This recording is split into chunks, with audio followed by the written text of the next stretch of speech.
Comme complément d'information à la leçon 4 sur la matière organique, je vous invite à jeter un coup d'œil sur votre guide de la CEMEC, donc le guide d'amendement et fertilisation. Ça commence à la page 69 où on parle de la matière organique.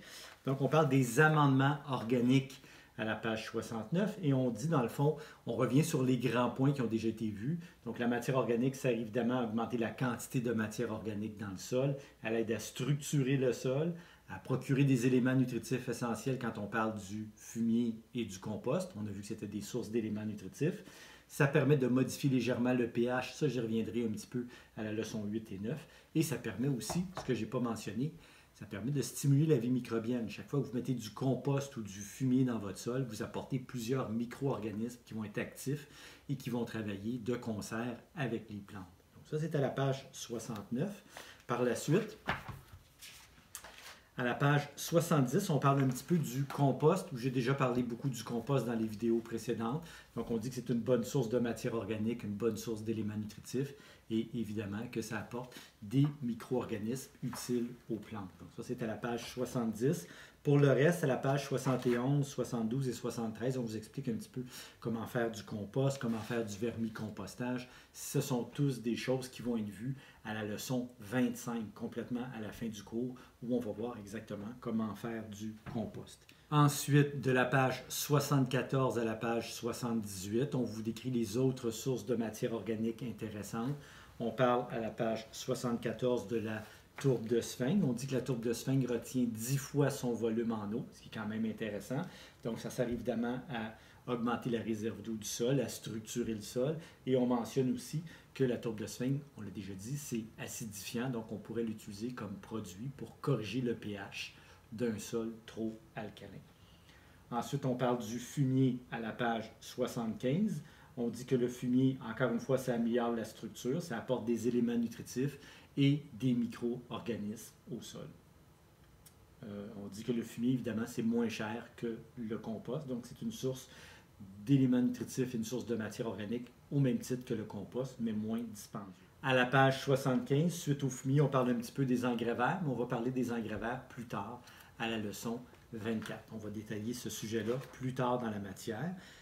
À la page 76, on parle un peu du paillis. Je l'ai déjà mentionné, le paillis, idéalement, devrait être posé sur le sol et on le laisse se décomposer lentement, mais on ne devrait pas l'incorporer au sol. On revient un petit peu sur ce point-là à la page 77, où on parle du bois raméal fragmenté. C'est quoi du BRF ou du bois raméal fragmenté? C'est des petites branches qui ont été passées dans une déchiqueteuse et normalement, avec la partie ligneuse qui vient des branches et des rameaux, on va avoir aussi des feuilles, du verre. Donc, c'est un mélange de matériaux ligneux et de matériaux herbacés. Malgré tout, on a dit que les matériaux ligneux ne doivent pas être incorporés au sol, donc le bois raméal fragmenté devrait idéalement être utilisé comme un paillis mis à la surface du sol. On dit qu'il faut l'utiliser au départ comme un paillis. Ça permet de contrôler les mauvaises herbes, ça permet de maintenir l'humidité dans le sol. Ce sont des choses qu'on va voir de toute façon à la leçon 6 quand on va parler d'économiser l'eau du sol. On va revenir sur le paillis, comment l'utiliser. Ce sont quoi les avantages et les inconvénients du paillis. Enfin, à la page 77, dans le bas de la page, on parle de la terre noire et on mentionne la terre noire commerciale est de qualité variable et souvent acide, souvent pauvre en éléments nutritifs aussi, et elle peut contenir des graines de mauvaises herbes. Toujours à la page 77, dans le bas de la page, on mentionne l'origine de la terre noire. Dans le fond, il y a deux sources possibles. Ça peut être des fonds tourbières, donc la tourbe de sphinx usée, vieillie, ou encore c'est pris à la surface de terres organiques, des terres agricoles. Donc ça peut être de la terre récupérée, de la terre qui a déjà été cultivée et souvent qui a perdu une partie de ses propriétés.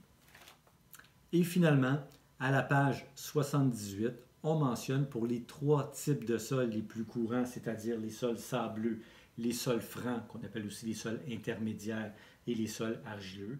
On mentionne ce qu'on doit corriger sur le sol et ce qu'on doit appliquer pour le corriger. Et dans les trois cas, évidemment, ça va prendre de la matière organique pour structurer le sol et améliorer ses propriétés.